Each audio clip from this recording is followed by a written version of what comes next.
Generasi muda adalah generasi penerus harapan bangsa dan dunia. Namun, apakah Anda sadar bahwa masih banyak permasalahan yang terjadi pada kehidupan anak-anak muda? Orang tua merupakan tempat terdekat bagi seorang anak. Tapi, apakah semua orang tua sudah menjadi tempat terbaik bagi anaknya? Atau malah jauh dari kata baik, sehingga membuat anak itu mencari orang lain atau bahkan kegiatan yang dapat merusaknya? Kita tidak boleh menutup mata dengan permasalahan yang terjadi pada generasi muda sekarang. Kita boleh melihat dan berkomentar, tapi kita juga perlu tahu dan mendengarkan apa yang menjadi kerinduan mereka. Berikut ini adalah sedikit dari curahan hati kami yang mungkin belum diketahui oleh orang tua.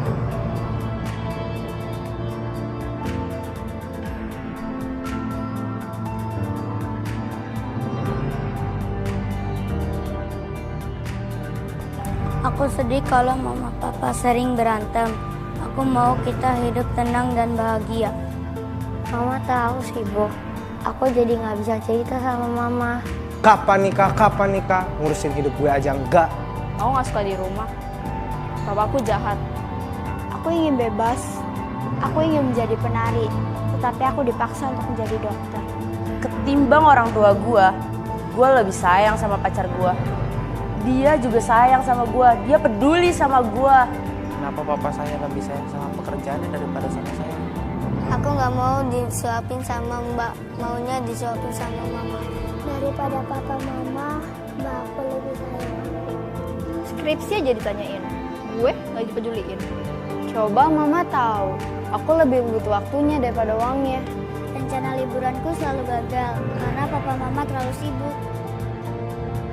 Terkadang, orang tua lupa bahwa peran mereka begitu penting bagi kehidupan anak muda, khususnya dalam membentuk sikap serta karakter mereka.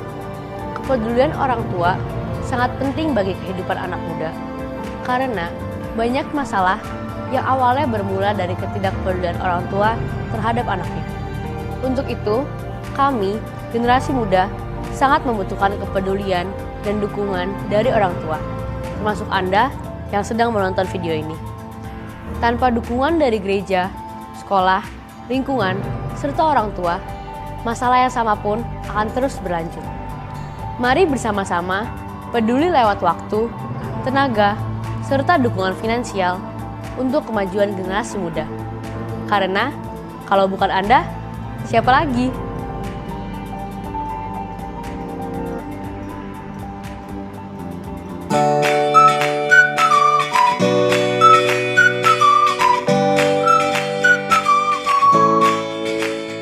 Shalom semuanya, ketemu kembali di channel saya, channel Barnabas Pujiono. Hari ini saya kedatangan dua mamah muda kan.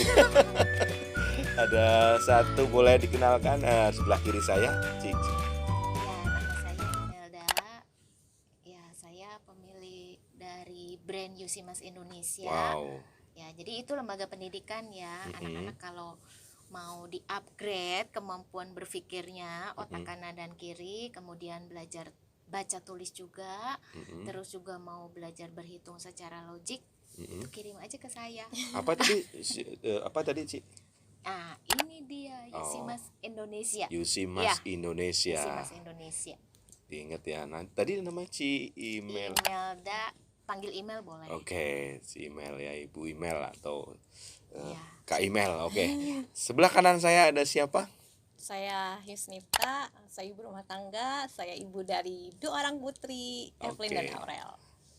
Suami? Suami saya fotografer. Oke. Dan saya asistennya. Oke, hari ini kita akan membahas mengenai komunikasi baik orang tua dengan anak. Karena sering sekali orang tua punya tujuan apa, anak tidak sinkron dengan orang tua. Begitu sebaliknya, orang tua pun tidak mengetahui maksud dari anak. Hari ini diskusinya ini buat teman-teman semua, kalian generasi milenial maupun orang tua yang menyaksikan ini, saksikan sampai selesai supaya menangkap intisarinya, karena ada pesan, karena ada poin-poin penting buat kita semua. Oke, saya akan langsung ke pertanyaan. buat yang ngalamin nih kelihatannya nih.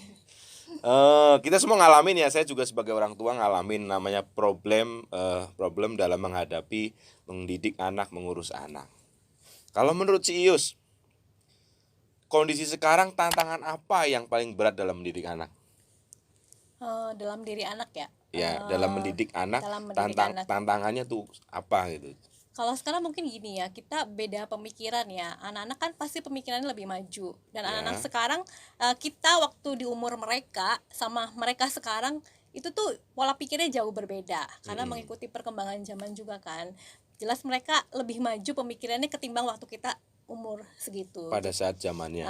Jadi kadang-kadang kita sebagai orang tua tuh menyamakan, mami waktu umur segini nih begini gitu tuh. Padahal kan dibilang ya beda dong mam. Nah itu mungkin yang menjadi kendala dalam kita berkomunikasi sama anak-anak. Tantangannya seperti Tantangannya itu seperti ya. itu, Oke, terima kasih Cius. Oke, Ci Imel, bagaimana? Kelihatannya sudah expert banget dalam mendidik anak nih. Masih dalam proses juga, terus belajar. Terus belajar ya. Ya. Oke, Cimel, saya mau tanya Cimel, kalau menghadapi anak yang susah diatur tuh gimana nih Cimel? Ya, jadi sebetulnya kenapa sih kita tidak mampu begitu ya, kesannya mengendalikan anak. Memang sebetulnya kita tidak perlu mengendalikan anak sih. Sebetulnya kita belajar memahami anak, kemudian kita mengarahkan. Belajar memahami anak, mengarahkan. Karena kalau kita mengendalikan ya, kita juga waktu lagi masa-masanya mereka kan nggak mau juga tuh dikendalikan. Karena kita juga punya pemikiran sendiri, dan mungkin kita juga punya target sendiri ya. Pengen seperti apa nanti besok kalau udah besar, saya mau melakukan apa. Jadi kalau misalnya kita mau mengendalikan anak, sebetulnya itu nggak terlalu tepat sih ya. Kesannya kita mau anak-anak tuh melakukan apa yang kita orang tua istilahnya mungkin udah dipikirin gitu ya, udah direnungi gitu ya, nanti dari sini mau kemana gitu ya. Padahal sebetulnya itu sesuai nggak sih dengan apa yang anak-anak inginkan atau passion gitu. Oke, terima kasih. Luar biasa. Jadi memahami dan tadi mengarahkan. Betul. Nah itu bukan proses memahami, itu proses yang susah menurut saya. Sampai hari ini pun saya masih belajar memahami. Nah kalau dari Cius, kira-kira sudah paham belum sama anak-anak kedua putrinya ini? Mungkin kita namanya juga belajar memahami. Iya. Nah, saya di tahap masih terus belajar untuk memahami anak. Masih terus belajar. Usia anak kan berbeda-beda. Nah, saya mungkin memahami dari mereka kecil dan terus belajar sampai sekarang ya. Saya berharap saya akan bisa lebih memahami anak-anak saya. Gitu. Oke, pernah ketemu kasus yang dimana anak maunya begini, ternyata Cius maunya seperti ini? Pasti pernah ya. Pasti pernah. Ya, saya mungkin terbiasa dari kecil saya terbiasa mendengarkan mereka ya. Oke, Mereka ngomong apa mendengarkan. garing-garing gimana kan, kalau dari TK gitu kan cerita kan garing kan ya. Tapi saya belajar untuk mendengarkan mereka, segaring apapun saya tanggapi mereka ngobrol apa. Jadi kesiniinnya saya terbiasa mendengarkan dan mereka pun akhirnya mau mendengarkan saya. Mungkin yang itu disebut komunikasi ya. Dan saya bersyukur, tapi memang pasti ada kendala. Jadi saya pernah, menurut saya baiknya begini gitu. Tapi itu seperti saya bilang, anak-anak zaman sekarang mereka punya pendirian sendiri. Nggak bisa sampai akhirnya kita ribut ya, terdiam, dan kita jadi berpikir, oh iya kayaknya saya sebagai orang tua salah gitu tuh. Dan mungkin mereka pun berpikir seperti itu. Ya solusinya ya saya sebagai yang tua ya saya ngalah. Saya bilang, sorry ya tadi mami berpikir seperti itu. Coba menurut kamu, alasan kamu bagaimana? Saya kembali belajar mendengarkan apa yang menjadi alasan mereka. Ya itu deh. Meskipun saya kan yang lahirin, yang biayain sekolah juga orang tua nih. Yang lahirin, kamu itu lahir dari perut saya. Kadang-kadang seperti itu ya. Kadang-kadang kita punya anak-anak ya harusnya ikut kita kan, ego kita seperti itu ya. Tapi gitu. kembali lagi kita mikir, anak-anak tuh punyanya Tuhan sebenarnya, bukan punya kita. Itu dia. Kalau nggak dikasih Tuhan, kamu juga nggak punya anak. Karena titipan ya. Jadi jangan dianggap disetting kayak benda harus seperti apa. Oke, itu ada poin penting. Oke, saya akan nanya ke Cimel. Cimel, dalam mendidik anak kan sering kita ketemu yang tadi salah satunya ada berbeda pendapat. Ada hal yang mau disampaikan nggak sih buat para orang tua? Maksudnya tipsnya seperti apa dalam menangani anak yang susah maunya begini, orang tua maunya begini. Jadi harus ada seperti apa sih dari sisi orang tua tuh? Ya, jadi kan ada istilah tak kenal itu maka tak sayang. Oh iya. Biasa kan kita pakai istilah itu kan buat orang di luar ya, bukan di lingkungan keluarga gitu. Jadi sebetulnya istilah itu juga harus dipakai untuk anggota keluarga juga. Jadi ada banyak orang tua yang ketika kita tidak mengenali siapa anak kita sebenarnya, karakternya seperti apa sih, itu yang akhirnya terjadi konflik. Ya kadang kan orang tua merasa bahwa ya seperti tadi gitu ya, saya kan yang udah melahirkan, saya yang paling tahu kamu loh, seolah-olah seperti Contoh itu. papanya nggak ngelahirin, tapi papanya nyari Iya. duit gitu. Oh gitu. Papanya nyari duit, kalau mama kamu ngelahirin, tapi saya nyari duit, nggak bisa bayar rumah sakit kalau nggak ada uang saya, contoh. Iya. Kayak gue curhat ya. Ya, jadi pada saat kita tidak mengenali karakter anak kita, ya itu mulai terjadi konflik. Padahal sebetulnya anak-anak itu kan kalau karakternya bukan dari ibunya, pasti dari bapaknya atau mix dari keduanya. Ya, jadi kita coba mengenali juga, oh ternyata anak saya nih seperti saya nih. Kalau seperti saya, biasanya saya kalau punya keinginan responnya seperti apa ya? Apa sih yang saya lakukan ketika saya mau keinginan saya tercapai? Nah, kemudian bisa juga kan seperti karakter ayahnya gitu ya, papahnya. Jadi ya kita juga coba komunikasi dengan pasangan, kayaknya ini anak kita nih seperti kamu nih, coba deh kamu pelajarin gimana sih respon kamu ketika keinginannya tuh nggak dikasih. Gitu ya. Jadi pada saat kita sudah mulai belajar untuk mengenal, tentunya kita akan lebih mudah untuk mengarahkan. Jadi prinsipnya mengarahkan, tapi bukan mengatur atau menyeting ya. Kesannya Beda ya berarti mengarahkan iya, dan mengatur itu kesannya ya. kalau kita mau anak kita seperti yang kita mau kan berarti kita mengatur, kita yang mengendalikan hidup dia. Padahal anak-anak itu kan ya seperti tadi, anak-anak itu kan ciptaan Tuhan, milik Tuhan. Jadi kita kembalikan kepada Tuhan, kita perlu berdoa juga. Tuhan sebenarnya mau anak kita nih kemana nih tujuan akhirnya. Jadi ketika kita tahu tujuan dan maksud Tuhan anak ini diciptakan dan dititipkan kepada kita, tentunya kita udah akan lebih mudah, kita akan bisa nerima gitu. Oh ternyata maunya Tuhan begini. Jadi ya sudah, kita tinggal bantu mengarahkan, memberikan nilai-nilai ya supaya mereka ketika menjalani kehidupan itu kan mereka sesuai dengan firman Tuhan yang mereka jalanin. Jadi pertama sih yang penting sih kita harus pertama-tama harus kenalin Tuhan dulu ke anak ya. Betul. Itu Sebagai penting sekali. sang pencipta yang menitipkan anak itu ke rumah tangga kita. Iya. Nah, Cius, anak ini kan kadang-kadang juga membuat hubungan suami istri bisa berantem. Iya, betul. Benar. Ini masalah klasik loh. Iya, betul. Karena saya juga ngalamin. Iya. Papanya maunya begini, mamanya mau begini. Nah, anaknya yang jadi korban kadang-kadang. Seringnya nih orang tua juga berantem di depan anak. Marah-marah, apalagi cowok mungkin merasa cari duit, merasa bangga, main lempar, main banting, main pukul. Mungkin nggak pukul fisik anak atau istrinya, pukul benda atau. Nah, itu kan struggle banget di situ. Nah, pernah nggak Cius sebagai ibu berbeda pendapat dengan Suami. Terus Mempengaruhi anak gitu ya. Iya, ya enggak, maksud secara nggak langsung mempengaruhi anak. Ya pernah ya pasti. Kita rumah tangga ya pasti begitu. Mungkin gimana ya? Ya pasti kita ada beda pendapat. Tapi saya terus terang kalau saya sama suami sebisa mungkin kalau ribut nanti kalau anak-anak nggak ada gitu tuh. Sebisa mungkin. Tapi nggak menutup kemungkinan pasti ketemu satu Spontan kadang-kadang. Spontan begitu. Ada seperti itu.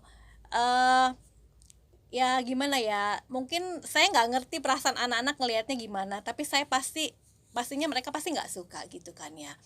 Saya lebih ke ya deketin anak-anak ya, tadi maksud kadang-kadang kita jadi curcol, papi tuh gitu gitu kan ya. Padahal saya mikir lagi, kalau saya terlalu begitu nanti image suami saya di mata anak-anak kan pasti buruk gitu kan ya. Saya menyadari itu, tapi ya itu kadang-kadang spontan, nggak kebendung. Walaupun masalahnya kecil, kadang-kadang kita kan curcol, kita butuh di rumah nggak ada siapa-siapa lagi selain anak-anak, ya kita kesel sama suami pasti larinya ke anak dong. Pasti begitu. Apalagi ya anak-anak, apalagi anak-anak sudah dewasa, mungkin lebih ke situ, bukannya jadi anak-anak kita marah sama anak-anak, enggak, tapi ya itu saya jadi curcol sama anak saya, dan saya khawatir ya itu akan mengubah pandangan mereka terhadap suami saya gitu. Jadi tetap suami istri saling membackup ya. Jangan sampai ada celah, karena suami istri udah menjadi satu, otomatis anak-anak juga udah satu paket gitu kan untuk kita bentengi gitu. Iya, jadi mungkin solusinya sih ya kita harus ya memahami pasangan kita juga. Betul, dan, yang kata Cimel harus saling harus kenal kenal dulu sama pasangan kita. Sama gitu pasangan kan, dulu, supaya kita belum bisa, kenalin anak. Betul, harus jadi kita bisa memahami kan.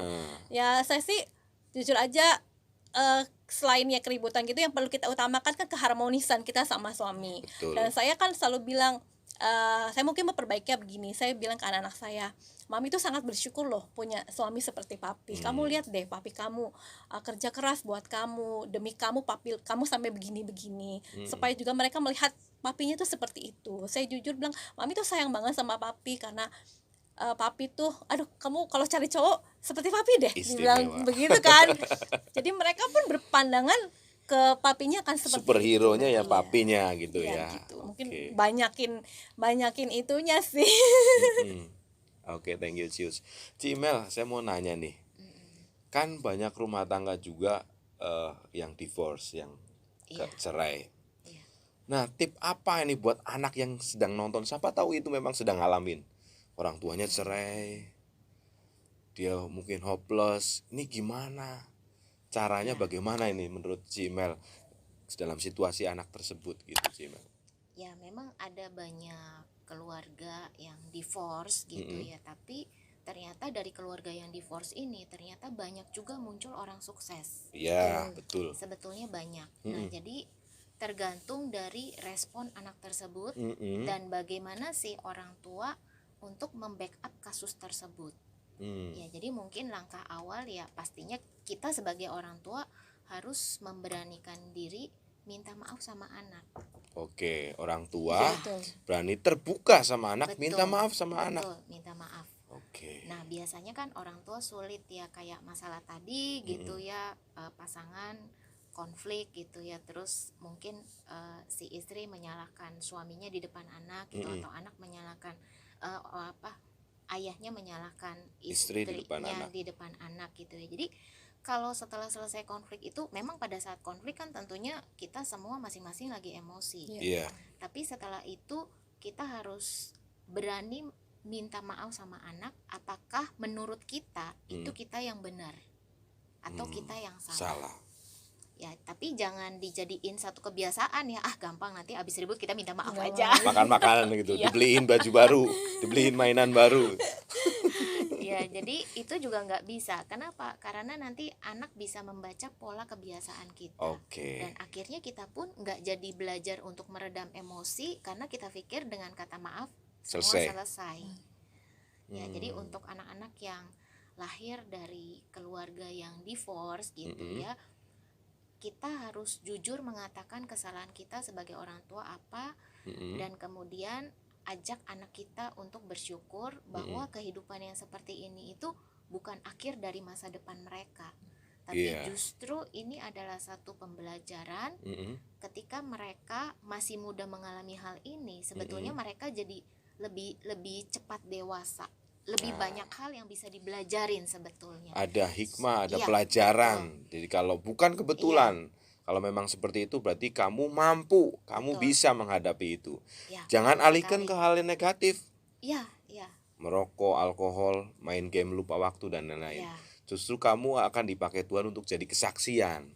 Bagi orang tua terutama. Terus sayangi, jangan simpen kepahitan menurut saya ya. Ya, karena pada saat kita menyimpan kepahitan, misalnya kita kepahitan sama ayahnya, tanpa disadari nanti kita ketika dewasa kita akan bisa seperti Gitu ayahnya juga. loh. Oke. Iya, atau kita kepahitan dengan mama gitu ya. Tanpa disadari ya nanti tingkah laku kita bisa seperti orang yang kita pahitin itu. Ya, Kita akan membawa benih kekecewaan Betul. kepada keturunan kita nantinya, atau pekerjaan Betul. atau lain-lain. Jadi nanti nggak selesai masalahnya terus Iya, terus. betul. Jadi pilihan itu di tangan kalian nih, yang mungkin ini lagi ngalamin. Ya memang lah, itu sih kau nggak ngalamin, gue yang ngalamin berat. Gue sering dimaki-maki orang tua, gue nggak dikasih jajan, gue nggak diurusin, gue diusir dari rumah. Iya. Tapi pilihan untuk bersikap dewasa ada di tangan kalian. Siapa tahu nanti menjadi sebuah orang yang expert, orang yang bisa membawahi orang-orang yang dalam kepahitan tersebut. Ya, jadi orang sukses itu ternyata bukan ketika mereka lulus sekolah yang tinggi, kemudian kerja dan masuk di perusahaan besar. Ya, tapi orang yang lebih cepat sukses itu adalah mereka sudah punya pengalaman atau sudah belajar sejak dini.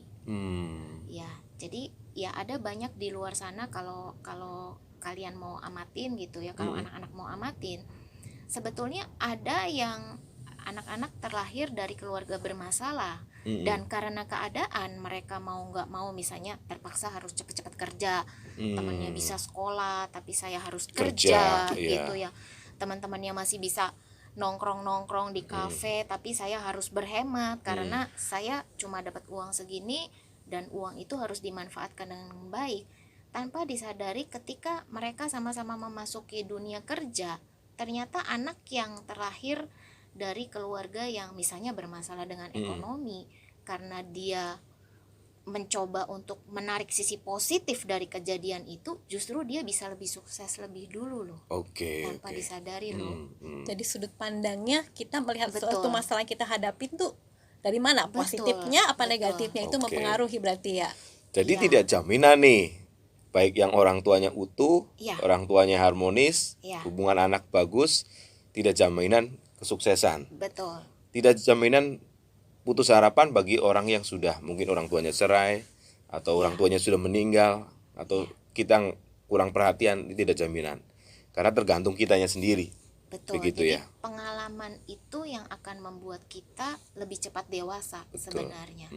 Ya, jadi ketika kita mengalami hal itu, kita coba berpikir secara positif dan kita bersyukur, oh ternyata keluarga saya tuh punya problem yang begitu besar, berarti ada banyak hal yang bisa saya pelajarin. Kan katanya pengalaman itu adalah guru terbaik. Baik.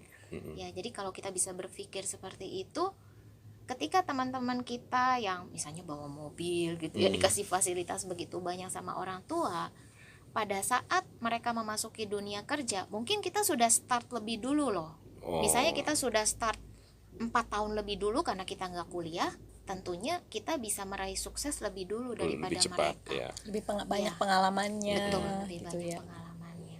Oke, makasih Cimel. Saya akan nanya Cius. Sama-sama. Cius, kelihatannya kan anak kan dalam zona nyaman nih. Anak-anaknya punya papi mami yang jadi teladan, yang jadi contoh, yang kalau dilihat sepintas ini keluarga jadi contoh gitu loh. Anak Tuhan. berhasil, anak cinta Tuhan, pelayanan, suami istri juga dengan keadaan apapun tetap harmonis. Tuhan.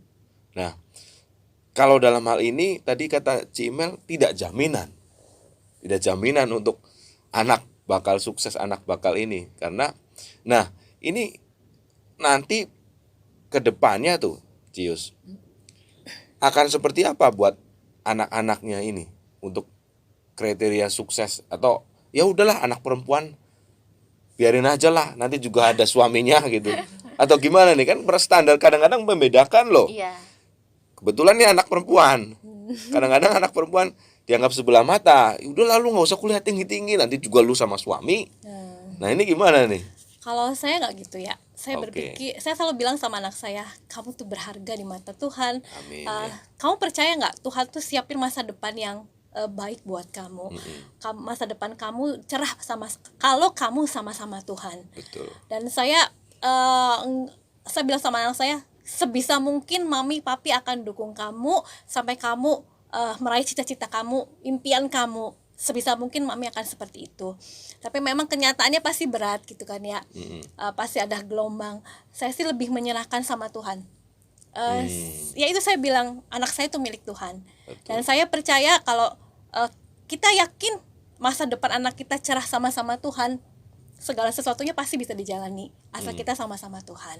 Dan saya membebaskan anak-anak saya untuk meraih impiannya. Ya itu saya bilang, sebisa mungkin saya dan suami akan mendukung anak-anak saya. Itu ya bukti kasih saya sama anak-anak. Mereka mau jadi apa selagi itu memuliakan nama Tuhan, jadi berkat buat mereka atau buat banyak orang, ya saya akan dukung gitu. Gimana perasaannya kalau ini nanti ya, ini gimana perasaannya ya? Udah sukses. Di bawah orang kan rata-rata begitulah anak perempuan. Pasti ya, pasti kalau ditanya sekarang ya pasti saya nggak rela gitu kan ya. Tapi kan saya ya itu namanya kita belajar ya. Belajar pasti tahap demi tahap saya pasti akan bisa memahami, karena saya tahu anak saya punya kehidupan sendiri, punya jalannya sendiri. Masa depan sendiri. Kita nggak, sesayang gimana pun kita sama anak-anak kita nggak mungkin megangin dia terus. Nanti dia nggak bisa, istilahnya burung, nanti dia nggak bisa terbang gitu. Jangan jauh-jauh deh sekarang. Kalau nggak karantina begini kan, bentar lagi anak saya pasti keluar kota nih. Saya selalu bilang, aduh saya siap nggak ya? Saya siap nggak ya anak saya? Kayaknya belum siap, makanya Begitu.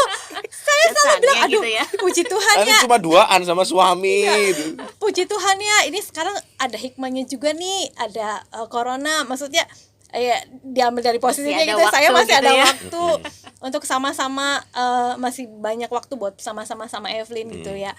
Tapi ya saya mempersiapkan hati saya harus siap, gimana pun saya harus siap. Saya nggak boleh egois, yaitu anak punya kehidupannya sendiri, punya jalannya sendiri.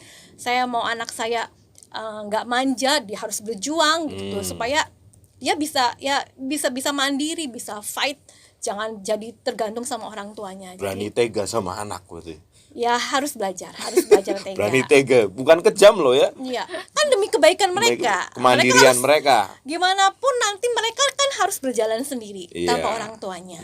Nah, kalau saya pegangin terus, nanti kapan dia mau belajar? Kapan Nah, tenang? ini poin penting buat para orang tua yang merasa ekonominya mampu, yang zona nyaman banget. Tapi suatu hari anaknya kuliah di luar negeri, bingung sebelum bingung, dipikirkan dari sekarang. Mungkin karena anak punya masa depan sendiri, punya cita-cita sendiri, nggak boleh kita ngikat terus. Ya mikirnya harus gitu deh. Kalau saya sayang sama anak saya harus istilahnya mempersiapkan diri supaya dia juga mantap melangkahnya. Nggak harus melangkah sendiri, kita harus siapin. Yaitu rasa sayang kita. Ya kalau rasa sayang kan tidak harus memegangi terus, justru kita harus mendukung mereka. Oke. Ya belajarlah dari sekarang, tahap demi tahapnya. Kalau ditanyain sekarang sih ya masih belum rela gitu, tapi saya harus belajar. Oke, terima kasih Cius. Sekarang nanya sama Cimel. Cimel, kalau sebagai orang tua nih, orang tuanya kaya, punya perusahaan, mampulah untuk menghidupin 7 turunan anaknya mungkin ya. Mungkin lah. Siapa tahu gitu kan, ada yang mengalami. Nah, terus merasa orang tuanya, lu ngapain kuliah? Kerja aja sama gua. Sedangkan anaknya pengen kuliah, pengen jadi YouTuber. Orang tuanya bilang, atau mungkin paling ekstrim, pengen jadi pendeta. Wow. Pendeta sekarang juga ada yang kaya loh. Nah ini gimana ini, orang tuanya kaya raya, punya perusahaan besar, punya ekonomi yang mampu, anaknya punya jalan sendiri. Ini sebagai orang tua dilema loh. Ya ampun anak, gue gue tuh kerja capek-capek tuh buat lu supaya lu kaya kan gitu. Tapi anaknya kenapa begitu gitu tuh? Gimana ini?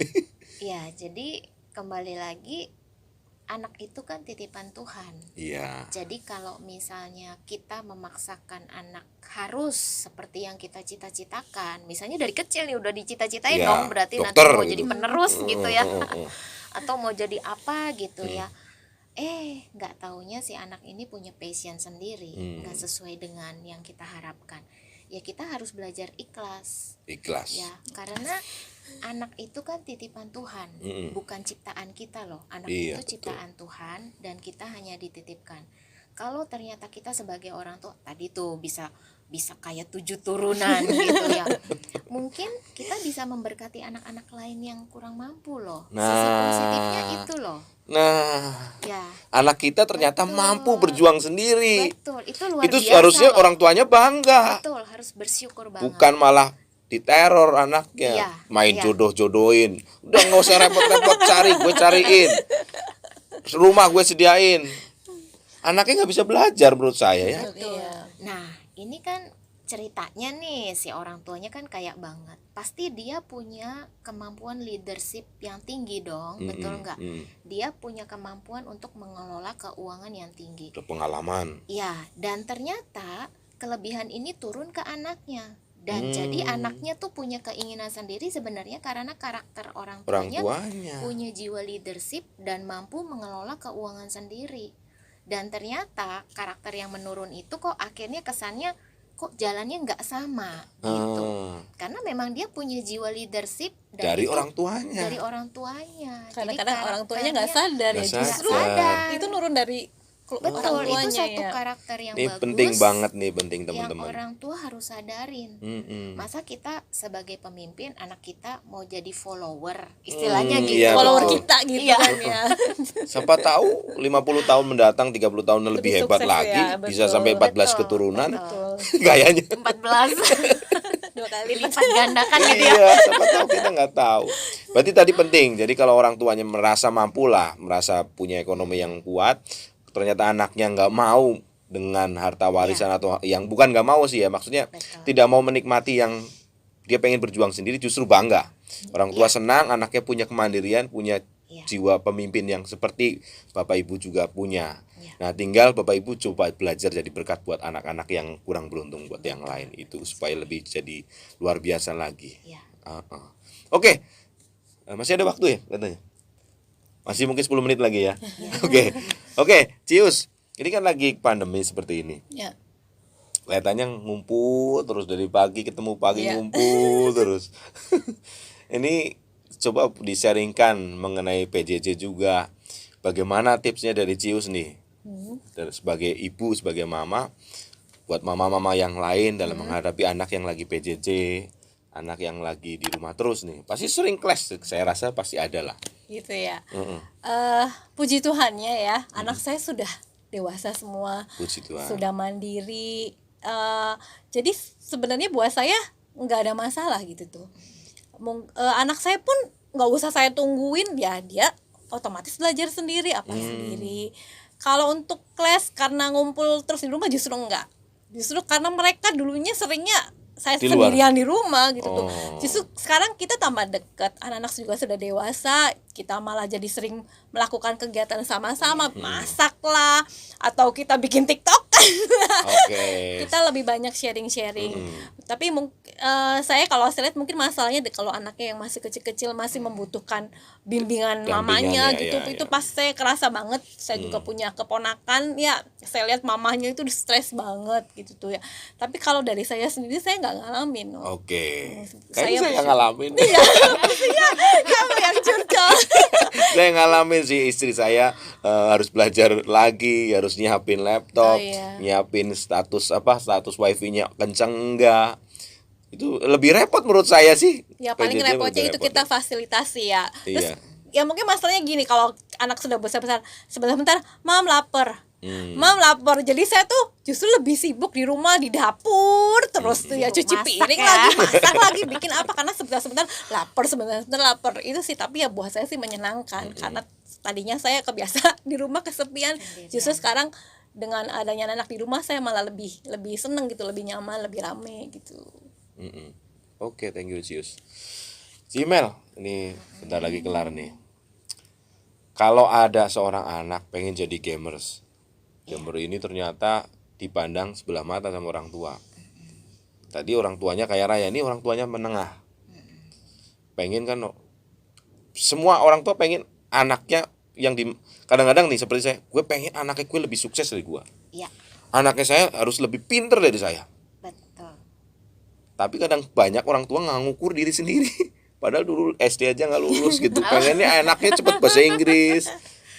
Nah, Balas dendam ya. Seolah-olah gitu. Nah, ini sering Kak salah menurut si Imel gimana nih dalam menghadapi orang tua dengan anak seperti ini nih?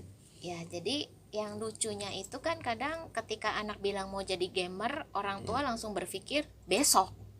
Padahal itu kan bicaranya Jangka butuh panjang, waktu jangka panjang. Iya. Ya, jadi biarkan aja mereka mencoba gitu ya. Nah, langkah awalnya apa sih? Ya kita harus legowo dulu. Anak kita pengen melakukan ini karena kan itu belum tentu besok langsung jadi gamers ya, karena itu butuh proses yang panjang. Dan anak juga perlu berpikir, oh ternyata saya memang cocok atau tidak cocok. Jadi seperti orang lapar gitu, seolah-olah lapar ya langsung makan. Tapi kalau mau jadi seseorang kan nggak bisa hari ini pengen besok langsung jadi. Ya jadi biarkan aja mereka menikmati dulu masa-masa kepingin menjadi gamer. Tinggal kita kasih masukan. Ya kasih masukannya apa? Kita ajak mereka berpikir, apa sih keuntungannya ketika menjadi gamer? Apa sih kerugiannya? Jadi kita ajak anak kita berpikir secara dewasa. Jangan langsung dijudge dulu gitu. Ini nggak baik, ini kurang baik, ini bagus, ini nggak bagus, ini cocok dan ini nggak cocok. Karena bukan besok mau jadi gamer ya gitu. Iya, masih panjang. Bisa untuk jadi nanti berubah Iya, pikiran. karena Betul, jadi bisa berubah pikiran. setahu saya untuk menjadi gamer yang pro itu butuh perjuangan, butuh skill, betul. butuh taktik, butuh strategi dan lain-lain. Itu jadi benar-benar kayak orang bisnis. Dan jangan salah juga buat para orang tua yang cita-citanya mungkin jadi gamer, anaknya ya didampingin menurut saya. Betul. Dampingin. Jangan sampai kalau memang merekanya lagi jatuh ya kita sebagai orang tua pasti dia akan nyarinya keluarga, nggak kemana-mana kok. Iya.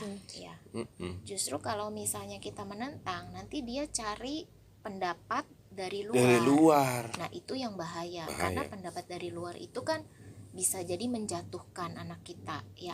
Dan itu akan membuat hubungan orang tua dan anak udah pasti renggang. Ya karena anak ngerasanya tidak didukung. Jadi Cari sebetulnya anak cari yang butuh mendukung dukungan ya, loh. cari yang mendukung, Iya. mendengarkan dari yang mendukung gitu kan ya. Betul. Jadi anak-anak itu kan ya boleh kita bilang seperti kertas putih yang belum kita lengkapin tulisannya, dan itu adalah tugas kita untuk melengkapi. Ya, tapi tulisan apa sih yang mau kita tulis? Ya tentunya tulisan-tulisan positif. Betul. Dan tentunya sesuai dengan firman Tuhan. Amin. Ya, jadi anak kita itu ketika dia berhasil mencapai cita-citanya, itu karakternya sudah matang.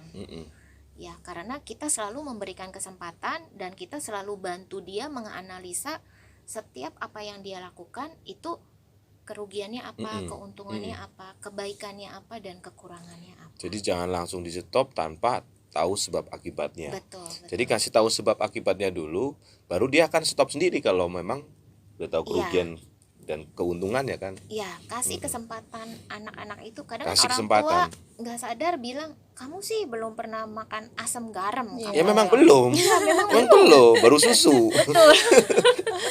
Merasa lebih pengalaman gitu ya. Iya, kita merasa lebih pengalaman dan kita harus memberikan kesempatan kepada anak kita untuk melewati pengalaman dan harus jatuh, kemudian gimana caranya bangun. Sama seperti pada saat anak pertama kali belajar sepeda.